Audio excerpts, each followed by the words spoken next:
តាំងពីស្មានហ្នឹងដល់ល្ងាចហ្មងហ៎ម៉ោង7កន្លះដល់ម៉ោង2ដល់ម៉ោង2ល្ងាច8កន្លះដល់ម៉ោង8អូខេ2គេហ្នឹងហើយ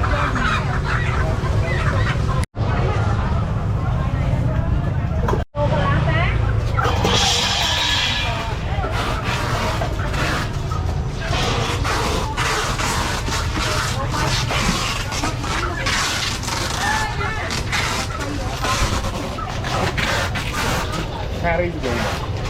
អូឲ្យថតតាម YouTube អូខេហេតុបងកាត់ខ្លីៗដាក់ពេកដែរតាកាត់ដាក់រៀលខ្លីៗហ៎ កន្លែងខ្ញុំគឺទៅមកថតមុនហ្នឹងដែរតាអញ្ចឹងហ៎អាចជាមួយខែមុនហ្នឹងអូខេ